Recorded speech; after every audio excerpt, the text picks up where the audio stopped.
Welcome back to the Creativ Rise podcast. We are out here in beautiful Palm Desert. You guys have seen us have a couple podcasts here before if you watch visually. But we're sitting out here in the sun. We got our feet in the pool. It's awesome. Hot. It's hot. It's 112 or 15 right now.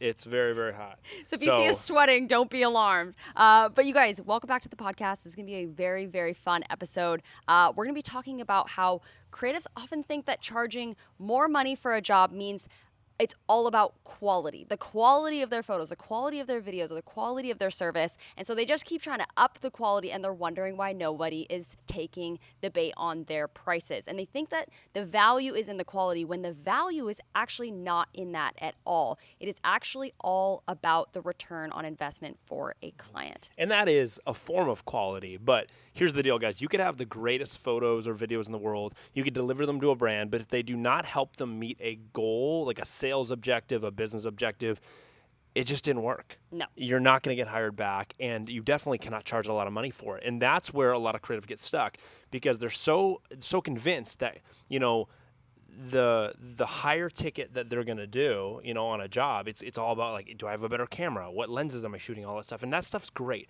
There's a time and place for that. Of course. And part of that does lead to a better ROI if you know how to shoot properly. But at the end of the day, if the content's not actually serving a business purpose, then you're not going to get a great ROI on it. Totally. So here's the deal, guys. Clients who often pay $500 for video typically care about deliverables and they care about quality. Oh, and so yeah. that's why a lot of us are wired to get really, really hyper-focused on, when my quality gets better, I'm going to be able to charge more. And again, there's a little bit of merit in that, but overall, it's not that true. Again, clients who pay $500 typically care about quality and deliverables, where clients who pay like 10 grand for a video, they care about an ROI. They don't even always care about what it looks like, what the music was like, how fast the cuts were, what the colors looked like. As long as it makes them money, that's what they're happy for. Yeah. Because that's why they're hiring you in the first place. They're hiring you not for a cool video, they're hiring you for an ROI. Now, the ROI might come from a cool video, but it's all about, did this video meet our business objective or not? If so, or if we think it's going to, we can pay a lot of money for it because we know we're going to be getting money back. If we don't think it's going to make us a lot of money, we're probably not going to hire that creative. Yeah. So many people get stuck in that loop. So here's the truth, guys. If you want to charge more as a creative, you have to learn how to create an ROI for your clients. Now, at Creativ Rise, we break down ROI in 3 ways. 4 ways. I don't even know how many I listed here. We got Typically a lot. 4. I think it's 4. Yeah.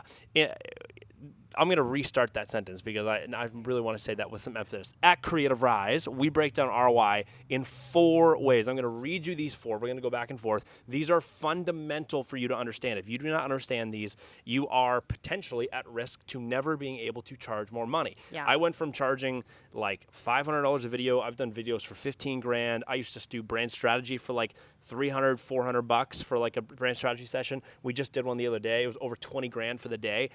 Those numbers would not exist if we did not understand these 4 different types of ROI. So here they are. Number 1, money return ROI. This is the most common one you think of when you hear return on an investment. Now, return on an investment, obviously, people always go to money first because that's typically the biggest tipping point. If you're going to get a big return on your money, typically people are going to want to do whatever you're selling. So the first one is a money return, and this is when a client makes more money off of your services or your product, your video, your photos, your social media management, whatever it's going to be, the branded post you posted online. They make more money off that than they paid you to create it. Okay, so that's a money positive ROI. So here's an example. A client pays you $5 grand for a campaign of like 30 images and 5 reels.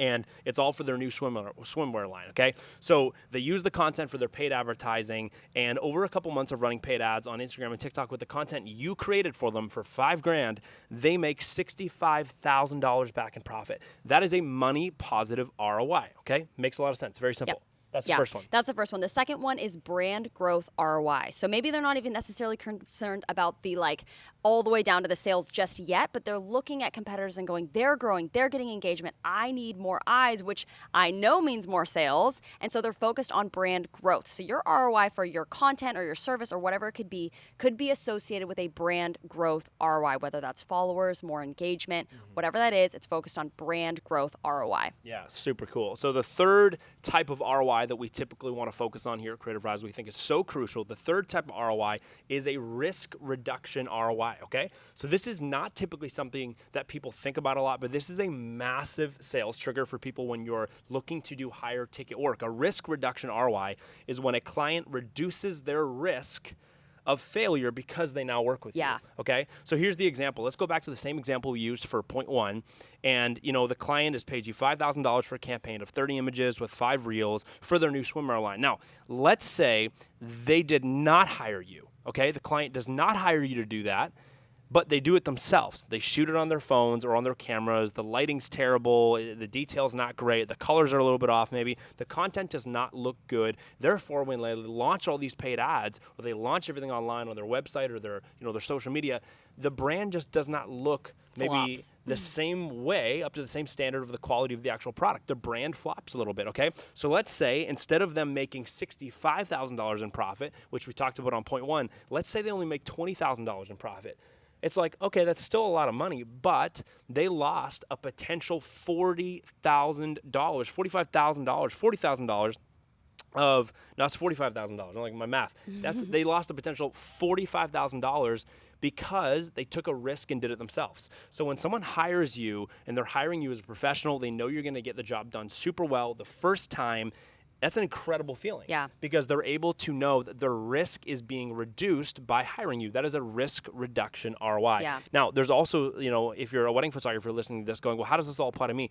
The risk reduction ROI is a massive one for weddings. Oh my gosh, huge. It's like, imagine they don't hire you to shoot their wedding and they get to the end of their wedding day and they're sobbing on the way to their hotel before they fly out to their honeymoon because they're like, that was the best day of our lives and I cannot believe that we did not have a filmmaker there. Can't believe we said no to the $5,000 creative to come and shoot our wedding. We'll never have a wedding film to relive that. Or they hate their photos. Yeah, in that moment, though, in the car, they would probably have been willing, in that feeling they're currently feeling, to go and spend that $5,000 and wish they would have had that. Or, like Christy's saying, they hate the photos they got because they didn't pick the right person.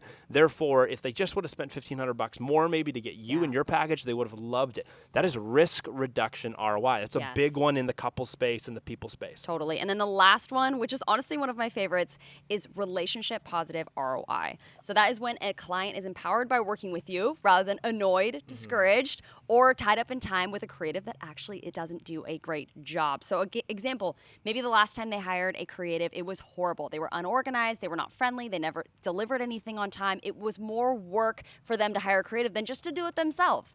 However, if you can utilize the relationship positive ROI, somebody can look at you and you can convince them to hire you by saying, hey, if you work with me, this is going to be a positive relationship between us, between me and the service I'm providing for you. And you're just going to have so much more time on your plate to be able to take back because you have somebody that you can really trust. And we're going to have a long-term relationship. I'm going to learn your company. I'm going to learn what you want for your wedding, whatever it is. And you'll have a positive experience with somebody. And they will love working with you on how effortless and fun it was. And they're ultimately just going to want the ROI of a relationship positive result. Yeah, so that's a wrap on the 4 different types of ROI. I'm going to recap them for you. So do not ever think you're ever going to be able to charge a ton of money as a creative unless you understand these 4 types of ROI. Number 1, a money return ROI, when a client makes more money off of what you did for them than they paid you. Number 2 is a brand growth ROI. The brand grows in value more than what they paid you, okay? That's the second type of ROI. A risk reduction ROI. That's where the risk they mitigated, the risk they avoided,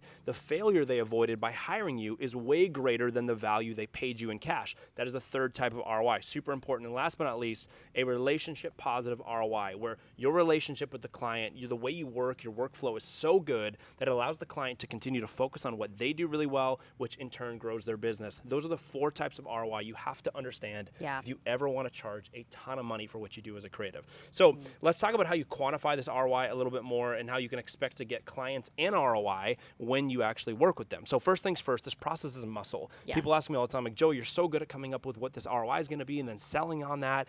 And I just say, well, it's a muscle. I've been doing it for 10 years, right? So the more you think about this, the more you understand this, the more you do a couple deals with this perspective, obviously the more muscles you're going to build with it, which is really cool. So I urge you to actually put it into practice. But first things first, okay?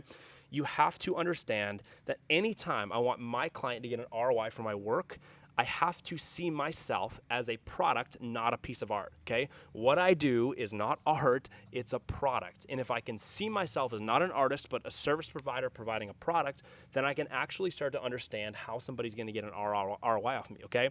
Yeah. People do not get ROI off art. There's no ROI on art, but there is an ROI on a product. If you wanna make money as a creative, you have to be a product, not be an artist. Yeah. It's a big shift. So there's kind of two ways that you can easily kind of quantify what an ROI looks like when you're going into a sales conversation, because again, this is very persuasive. And the first thing you can do is look at their monetary goals and identify the risk. So let's say you're working with a company and they're expecting X amount of dollars for their launch. And if they risk not having that content or whatever the service is, what dollar amount are they risking? That's a very simple way just to quantify the ROI on a project. Now, if you maybe don't have that information or you're like, I'm not sure what that's gonna look like, you can always look to a competitor, which is the second way. You can utilize a competitor example. So look up somebody who they would either look up to or view as a competitor and say, hey, they're doing X, and look at the result they're getting, whether it's brand growth, whether it's sales, whatever you have access to, look at competitors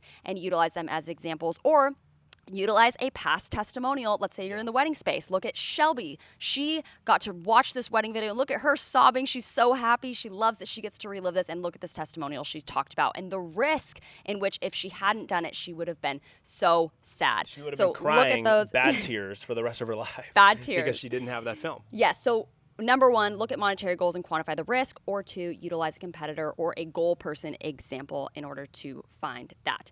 So you guys, we see so many creatives go in ways that don't help their business by looking at, oh, I just need the next camera. Oh, I just need, a new editing technique in order to get my business off the ground. And while these things can be helpful, once you have a client, they're not very helpful in getting a client. We want you guys to be able to, our goal at Creativ Rise is for more people to succeed at doing what they love. And so that is what we are focusing on. And so we're in the business of helping creatives get an ROI on 100%. Their business. That's why Creativ Rise exists. We literally exist that you can get a positive ROI on your own business. And the best way we do that, you guys, is through our 6-week Creativ Rise Mastermind. And it's coming this fall. So many people on the wait list. It's literally crazy. But September 10th is when the Creativ Rise Mastermind is starting. And if you're wondering what the Mastermind is, it's a 6-week jetpack program of let's overhaul your business. Let's put you in community with other creatives so you're not isolated, and let's get this business to full-time or 6 figures or whatever your goal is. We focus all on the business side, not the creative side. So we're not talking about lighting, we're not talking about anything like that. We're talking about sales, marketing, ROI, all the stuff, things that will actually give you a positive ROI on the effort you're putting into this creative business, because so many people put so much effort into things that aren't actually causing results. Yeah, they're pushing rocks uphill. They're pushing rocks up hills, and we want to give you the things to focus on so that you can actually get the results in your business that you want. So if you want to jump in on this next 6-week Creativ Rise Mastermind, we've only got limited spots for this round. 35 spots. It starts September 10th, but you can get on the wait list and get early access to apply August 23rd. Yeah. So you guys, you got to get on that wait list. It sells out every single time, and it is going to be awesome. It's round 10. So many people have gone through this and have incredible results. So we can't wait to see you there. Head on over to creativrise.com, jump on that wait list, and we'd love to see you in the mastermind. Yeah, there's been over 250 creatives that have gone through this in the last 3 years, and we can't wait for the next round of 35 creatives because it's so epic. It's truly, we're trying to make it the best place. That's our aim with this, is the best place on the face of the internet for you to learn how to make the best living you can make as a creative, and we've built a program to do so, and that's the result it gets. So we're fired up for it. August is going to be incredible. September is going to be incredible. And guys, if you enjoyed this episode, we'd love if you would share it with a friend who would also benefit from understanding how they can actually get ROI and how they can understand how to build some ROI into their products so that people actually want to hire them and pay them more money than they're currently making right now. So make sure you send it to a friend. We'd love if you would rate and review the show on Apple Podcasts. That means the world to us. That's how the show gets out. That's how the algorithm for podcast works. And other than that, guys, hit us up on Instagram. Hit us up on Threads. We're going to talk about Threads next week. So make sure you're here to talk about Threads. Threads is so exciting. I cannot wait to talk about how it's going to help you grow your business as a creative. And other than that, we'll catch you next week. Thanks, guys.